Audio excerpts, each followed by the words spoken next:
नमस्कार।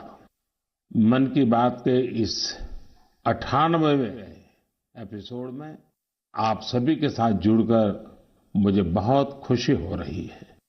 सेंचुरी की तरफ बढ़ते इस सफर में मन की बात को आप सभी ने जन भागीदारी की अभिव्यक्ति का अद्भुत प्लेटफॉर्म बना दिया है। हर महीने लाखों संदेशों में कितने ही लोगों के मन की बात मुझ तक पहुंचती है। आप अपने मन की शक्ति तो जानते ही हैं, वैसे ही समाज की शक्ति से कैसे देश की शक्ति बढ़ती है, ये हमने मन की बात के अलग अलग एपिसोड में देखा है, समझा है और मैंने अनुभव किया है, स्वीकार भी किया है। मुझे वो दिन याद है जब हमने मन की बात में भारत के पारंपरिक खेलों को प्रोत्साहन की बात की थी।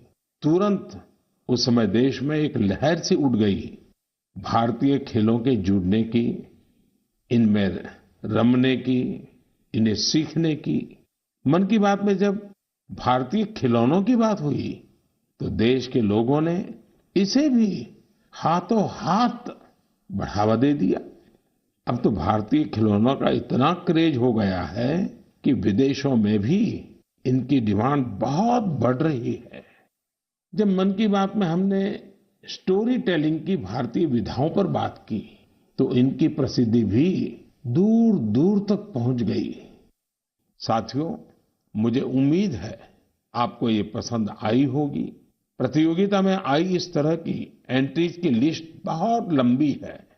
आप संस्कृति मंत्रालय की वेबसाइट पर जाकर इन्हें अपने परिवार के साथ देखें और सुनें, आपको बहुत प्रेरणा मिलेगी।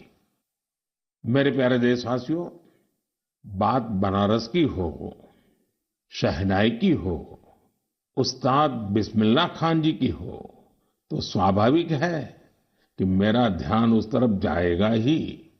कुछ दिन पहले उस्ताद बिस्मिल्लाह खान युवा पुरस्कार दिए गए। ये पुरस्कार म्यूजिक और परफॉर्मिंग आर्ट्स के क्षेत्र में उभर रहे प्रतिभाशाली कलाकारों को दिए जाते हैं। ये कला और संगीत जगत की लोकप्रियता बढ़ाने के साथ ही इसकी समृद्धि में अपना योगदान दे रहे हैं। इनमें वे कलाकार भी शामिल हैं जिन्होंने उन इंस्ट्रूमेंट्स में नई जान फूंकी है जिनकी पॉपुलैरिटी समय के साथ कम होती जा रही थी। अब आप सभी इस ट्यून को ध्यान से सुनिए।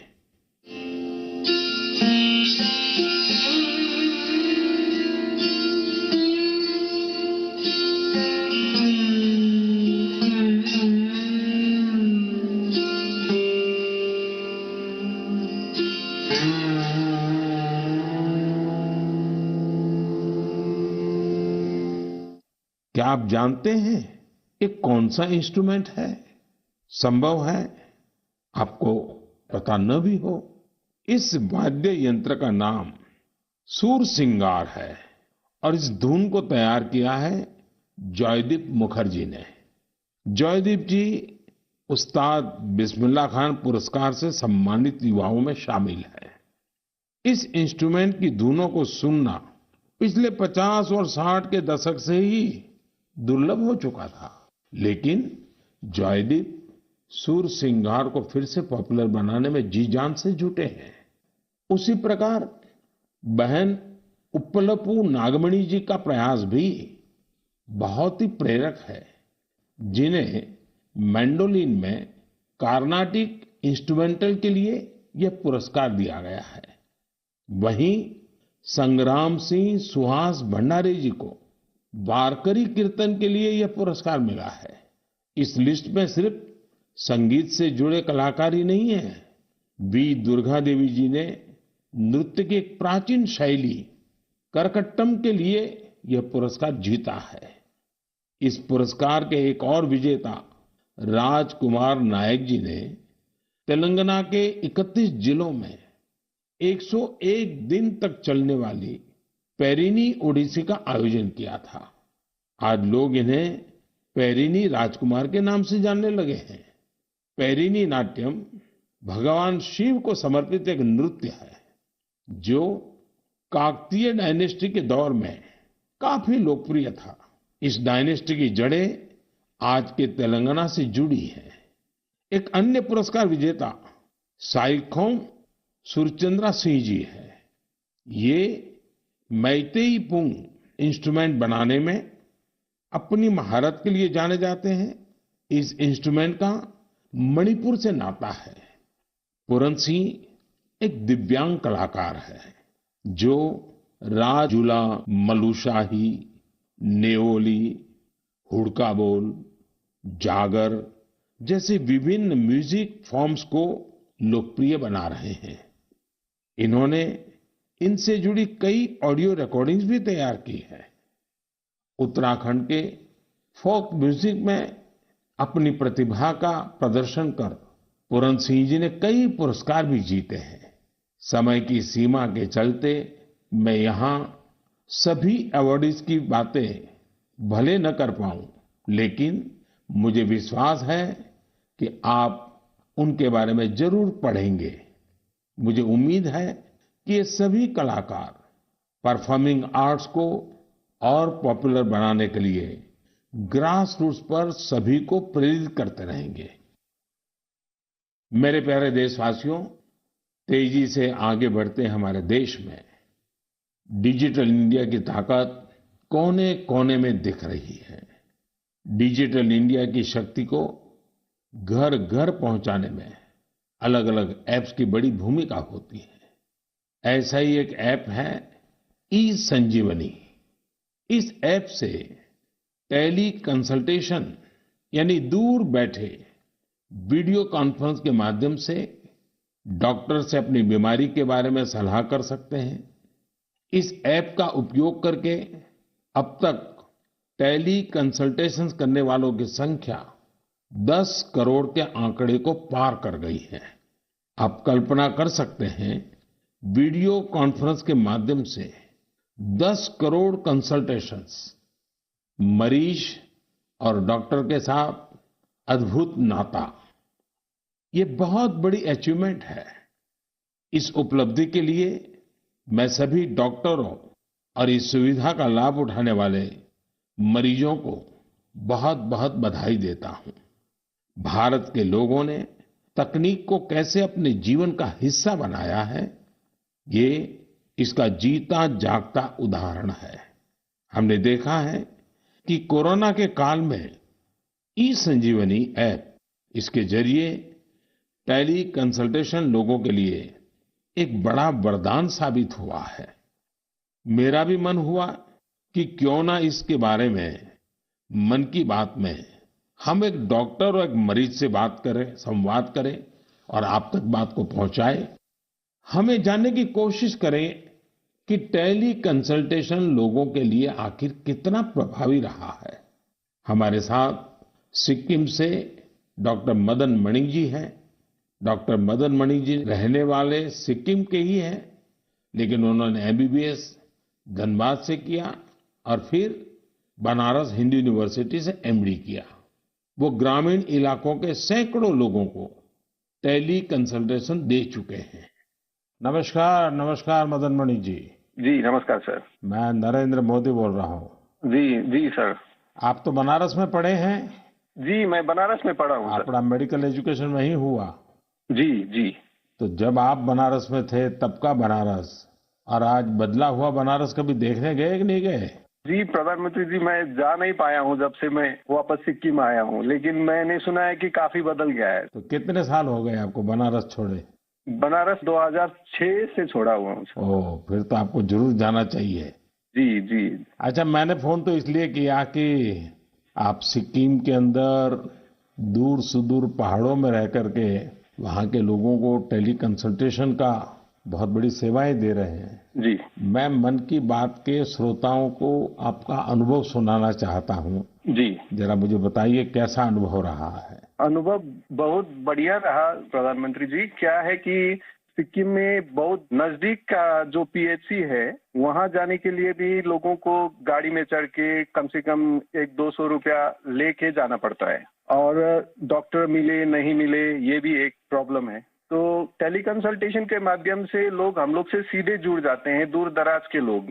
हेल्थ एंड वेलनेस सेंटर के जो CHOs होते हैं वो लोग हम लोग से कनेक्ट करवा देते हैं और हम लोग का जो पुराने उनके बीमारी है, उनकी रिपोर्ट्स, उनका अभी का प्रेजेंट कंडीशन, सारी चीजें हम लोग को वो बता देते हैं। यानी डॉक्यूमेंट ट्रांसफर करते हैं? जी जी, डॉक्यूमेंट्स ट्रांसफर भी करते हैं और अगर ट्रांसफर नहीं कर सके तो वो पढ़ के हम लोग को बताते हैं। वहाँ का वेलनेस सेंटर का डॉक्टर बताता है? जी, वेलनेस सेंटर में जो CHO रहता है, कम्युनिटी हेल्थ ऑफिसर। और जो पेशेंट है वो अपनी कठिनाइयां आपको सीधी बताता है? जी, पेशेंट भी कठिनाई हमको बताता है, फिर पुराने रिकॉर्ड्स देख के फिर अगर कोई नई चीजें हम लोग को जानना है, जैसे किसी का चेस्ट ऑस्कल्टेट करना है, अगर उसको पैर सूजा है कि नहीं, अगर CHO ने नहीं देखा है तो हम लोग उसको बोलते हैं कि जाके देखो सूजन है नहीं है, आंख देखो, एनीमिया है कि नहीं है, उसका अगर खांसी है तो चेस्ट को ऑस्कल्टेट करो और पता करो कि वहाँ पे साउंड है कि नहीं। आप वॉइस कॉल से बात करते हैं या वीडियो कॉल का भी उपयोग करते हैं? जी, वीडियो कॉल का उपयोग करते हैं। तो आप पेशेंट को भी आप भी देखते हैं? पेशेंट को भी देख पाते हैं। जी।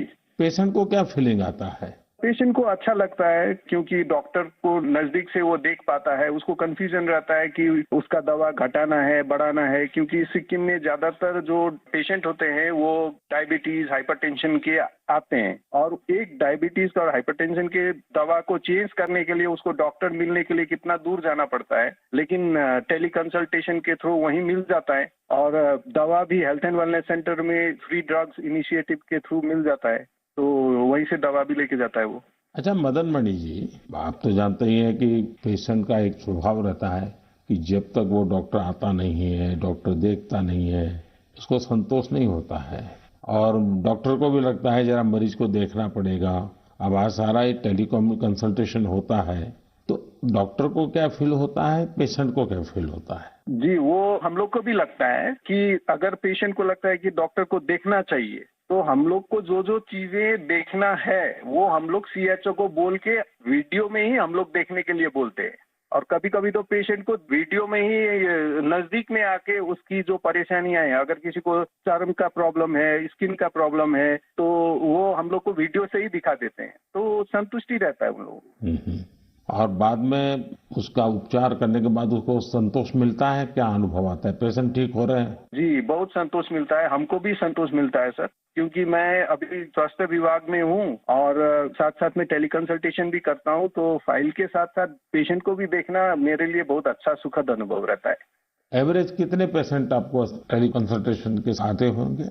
अभी तक मैंने 536 पेशेंट देखे हैं। ओह, यानी कि आपको काफी इसमें महारत आ गई है। जी, अच्छा लगता है देखने में। चलिए, मैं आपको शुभकामनाएं देता हूँ। इस टेक्नोलॉजी का उपयोग करते हुए आप सिक्किम के दूर सुदूर जंगलों में, पहाड़ों में रहने वाले लोगों की इतनी बड़ी सेवा कर रहे हैं और खुशी की बात है कि हमारे देश के दूर दराज क्षेत्र में भी टेक्नोलॉजी का इतना बढ़िया उपयोग हो रहा है।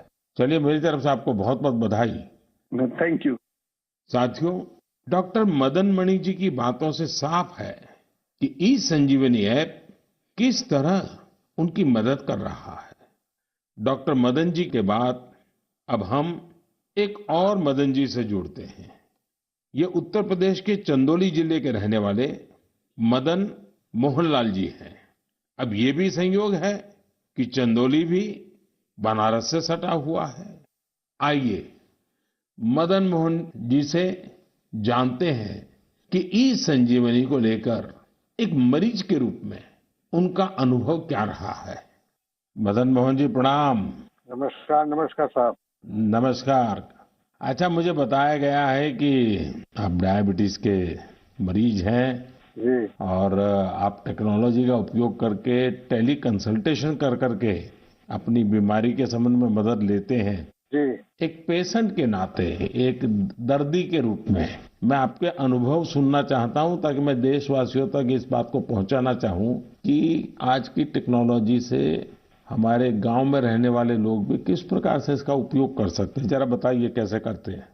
ऐसा है सर कि हॉस्पिटलें दूर हैं और जब डायबिटीज हमको हुआ तो हमको जो 5-6 किलोमीटर दूर जाकर इलाज करना पड़ता था, दिखाना पड़ता था। और जब से व्यवस्था आप द्वारा बनाई गई है, इससे है कि मैं जाता हूँ हमारा जांच होता है, हमको बाहर के डॉक्टरों से बात भी करा देती हैं और दवा भी दे देती हैं। इससे हमको बड़ा लाभ है और लोगों को भी लाभ है इससे। तो एक ही डॉक्टर हर बार आपको देखते हैं कि डॉक्टर बदलते जाते हैं?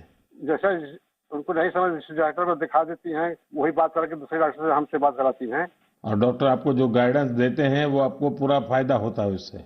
हमको फायदा होता है, हमको उससे बहुत बड़ा फायदा है और गांव के लोगों को भी फायदा उससे है। सभी लोग वहाँ पहुँचते हैं कि भैया हमारा बीपी है, हमारा शुगर है, टेस्ट करो, जांच करो, दवा बताओ। अब पहले तो 5-6 किलोमीटर दूर जाते थे, लंबी लाइन लगी रहती थी, पैथोलॉजियों में लाइन लगी रहती थी, एक एक दिन का समय नुकसान होता था। मतलब आपका समय भी बच जाता है और पैसा भी व्यय होता था। यहाँ पे निःशुल्क सेवाएं सब हो रही हैं। अच्छा, जब आप अपने सामने डॉक्टर को मिलते हैं तो एक विश्वास बनता है, चलो भाई डॉक्टर हैं, उन्होंने मेरी नाड़ी देख ली है, मेरी आंखें देख ली है, मेरा जीभ को भी चेक कर लिया है, तो एक अलग फीलिंग आता है। अब ये टेली कंसल्टेशन करते हैं तो वैसा ही संतोष होता है आपको? हाँ, संतोष होता है कि हमारी नाड़ी पकड़ रहे हैं, आला लगा रहे हैं, ऐसा मुझे महसूस होता है। और हमको बड़ा तबीयत खुश होती है कि भाई इतनी अच्छी व्यवस्था आप द्वारा बनाई गई है, जिससे कि हमको जहाँ परेशानी थी, जाना पड़ता था, गाड़ी भाड़ा देना पड़ता था, वहाँ लाइन लगाना पड़ता था, और सारी सुविधाएं हमको घर बैठे बैठे मिल रही है। चलिए मदन मोहन जी, मेरी तरफ से आपको बहुत शुभकामनाएं हैं। उम्र के इस पड़ाव पर भी आप टेक्नोलॉजी को सीखे हैं, टेक्नोलॉजी का उपयोग करते हैं। औरों को भी बताइए ताकि लोगों का समय भी बच जाए, धन भी बच जाए और उनको जो भी मार्गदर्शन मिलता है उससे दवाइयाँ भी अच्छे ढंग से हो सकती हैं। हाँ, और क्या। चलिए, मेरी बहुत बहुत शुभकामनाएं हैं आपको मदन मोहन जी। बनारस को साहब आपने काशी विश्वनाथ को एकदम बना दिया, डेवलपमेंट कर दिया, ये आपको बधाई है हमारे तरफ से। मैं आपका धन्यवाद करता हूँ। हमने क्या बनाया जी, बनारस के लोगों ने बनारस को बनाया है। नहीं तो हम तो माँ गंगा की सेवा के लिए माँ गंगा ने बुलाया है, बस और कुछ नहीं। ठीक है जी, बहुत बहुत शुभकामनाएं आपको। प्रणाम जी। नमस्कार सर। नमस्कार जी। साथियों, देश के सामान्य मानवी के लिए, मध्यम वर्ग के लिए, पहाड़ी क्षेत्रों में रहने वालों के लिए ई संजीवनी जीवन रक्षा करने वाला ऐप बन रहा है। ये है भारत की डिजिटल क्रांति की शक्ति और इसका प्रभाव आज हम हर क्षेत्र में देख रहे हैं। भारत के यूपीआई की ताकत भी आप जानते ही हैं।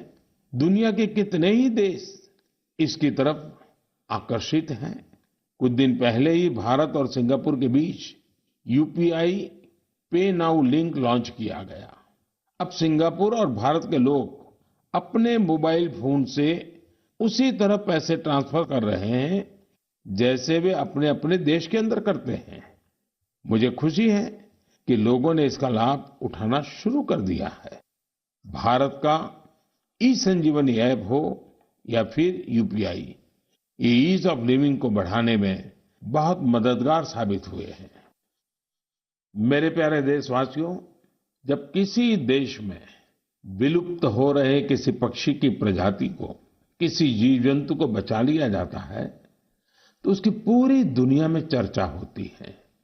हमारे देश में ऐसी अनेकों महान परंपराएं भी हैं जो लुप्त हो चुकी थी, लोगों के मन मस्तिष्क से हट चुकी थी, लेकिन अब इन्हें जनभागीदारी की शक्ति से पुनर्जीवित करने का प्रयास हो रहा है। तो इसकी चर्चा के लिए मन की बात से बेहतर मंच और क्या होगा। अब जो मैं आपको बताने जा रहा हूं वो जानकर वाकई आपको बहुत प्रसन्नता होगी, विरासत पर गर्व होगा। अमेरिका में रहने वाले श्रीमान कंचन बैनर्जी ने विरासत के संरक्षण से जुड़े ऐसे ही एक अभियान की तरफ मेरा ध्यान आकर्षित किया है। मैं उनका अभिनंदन करता हूं। साथियों, पश्चिम बंगाल में हुगली जिले के बांसबेरिया में इस महीने त्रिवेणी कुंभो महोत्सव का आयोजन किया गया। इसमें 8 लाख से ज्यादा श्रद्धालु शामिल हुए। लेकिन क्या आप जानते हैं कि ये इतना विशेष क्यों है? विशेष इसलिए क्योंकि इस प्रथा को 700 साल के बाद पुनर्जीवित किया गया है। यूं तो ये परंपरा हजारों वर्ष पुरानी है, लेकिन दुर्भाग्य से 700 साल पहले बंगाल के त्रिवेणी में होने वाला ये महोत्सव बंद हो गया था। इसे आजादी के बाद शुरू किया जाना चाहिए था, लेकिन वो भी नहीं हो पाया। 2 वर्ष पहले स्थानीय लोग और त्रिबेनी कुंभो परिचालना समिति के माध्यम से ये महोत्सव फिर शुरू हुआ है। मैं इसके आयोजन से जुड़े सभी लोगों को बहुत बहुत बधाई देता हूं। आप सिर्फ एक परंपरा को ही जीवित नहीं कर रहे हैं, बल्कि आप भारत की सांस्कृतिक विरासत की भी रक्षा कर रहे हैं। साथियों, पश्चिम बंगाल में त्रिबेनी को सदियों से एक पवित्र स्थल के रूप में जाना जाता है।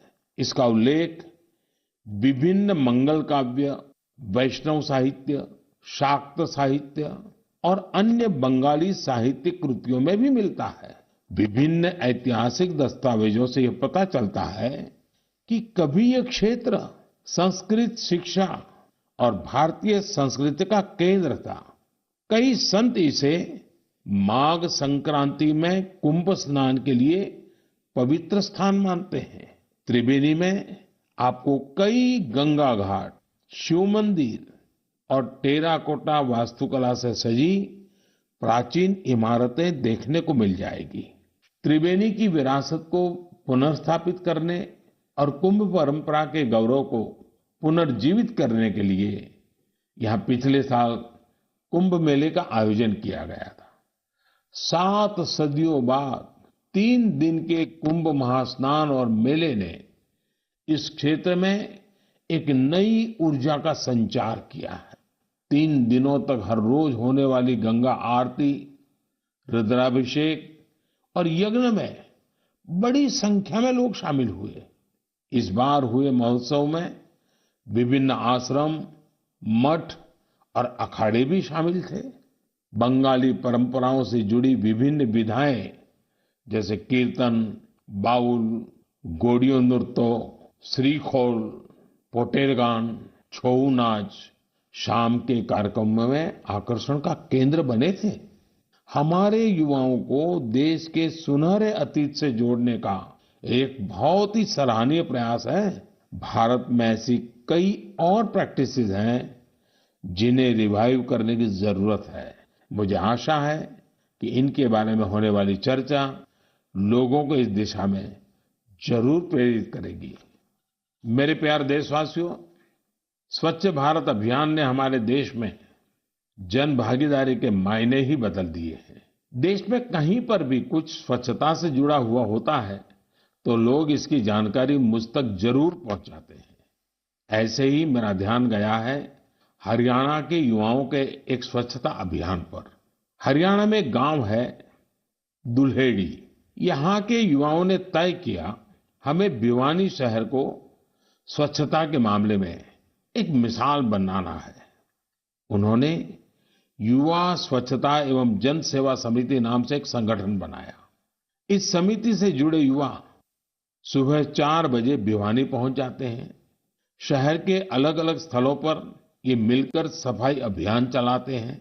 ये लोग अब तक शहर के अलग अलग इलाकों से कई टन कूड़ा साफ कर चुके हैं। साथियों, स्वच्छ भारत अभियान का एक महत्वपूर्ण आयाम वेस्ट टू वेल्थ भी है। ओडिशा के केंद्रपाड़ा जिले की एक बहन कमला मोहराना एक स्वयं सहायता समूह चलाती हैं। इस समूह की महिलाएं दूध की थैली और दूसरी प्लास्टिक पैकिंग से टोकरी और मोबाइल स्टैंड जैसी कई चीजें बनाती हैं। ये इनके लिए स्वच्छता के साथ ही आमदनी का भी एक अच्छा जरिया बन रहा है। हम अगर ठान लें तो स्वच्छ भारत में अपना बहुत बड़ा योगदान दे सकते हैं। कम से कम प्लास्टिक बैग की जगह कपड़े के बैग का संकल्प तो हम सबको ही लेना चाहिए। आप देखेंगे आपका ये संकल्प आपको कितना संतोष देगा और दूसरे लोगों को जरूर प्रेरित करेगा। मेरे प्यारे देशवासियों, आज हमने और आपने साथ जुड़कर एक बार फिर कई प्रेरणादायी विषयों पर बात की। परिवार के साथ बैठ करके उसे सुना और अब उसे दिन भर गुनगुनाएंगे भी। हम देश की कर्मठता की जितनी चर्चा करते हैं उतनी ही हमें ऊर्जा मिलती है। इसी ऊर्जा प्रवाह के साथ चलते चलते आज हम मन की बात के 98वें एपिसोड के मुकाम तक पहुंच गए हैं। आज से कुछ दिन बाद ही होली का त्योहार है। आप सभी को होली की शुभकामनाएं। हमें हमारे त्योहार वोकल फॉर लोकल के संकल्प के साथ ही मनाने हैं। अपने अनुभव भी मेरे साथ शेयर करना न भूलिएगा। तब तक के लिए मुझे विदा दीजिए। अगली बार हम फिर नए विषयों के साथ मिलेंगे। बहुत बहुत धन्यवाद। नमस्कार। प्रधानमंत्री नरेंद्र मोदी ने मन की बात के 98वें एपिसोड को संबोधित किया। इस दौरान पीएम मोदी ने कहा कि मन की बात को आप सभी ने जन भागीदारी की अभिव्यक्ति का अद्भुत प्लेटफॉर्म बना दिया है। पीएम ने कहा समाज की शक्ति से देश की शक्ति बढ़ती है। पीएम बोले भारतीय खिलौनों की विदेश में डिमांड बढ़ रही है। इसके अलावा पीएम ने देश के अलग अलग कलाकारों का गाना भी सुनाया। साथ ही साथ टेक्नोलॉजी के जरिए किस तरह से भारत में सेवाओं का विस्तार किया जा रहा है ये दिखाया। लोगों से बात भी की और मन की बात कार्यक्रम के दौरान भारत की ताकत बढ़ने की बात कही है। समाज की शक्ति से देश की शक्ति बढ़ी है, प्रधानमंत्री ने कहा है। साथ ही साथ त्योहार को लेकर शुभकामना देते हुए प्रधानमंत्री ने कहा कि वोकल फॉर लोकल की भावना से हमें आगे बढ़ना चाहिए। देश में बने हुए सामान की खरीदारी पर जोर देना चाहिए। स्थानीय उत्पादों को बढ़ावा देना चाहिए। मन की बात का 98वां एपिसोड, जिसमें प्रधानमंत्री ने लोगों से बात की है, जनता को संबोधित किया है।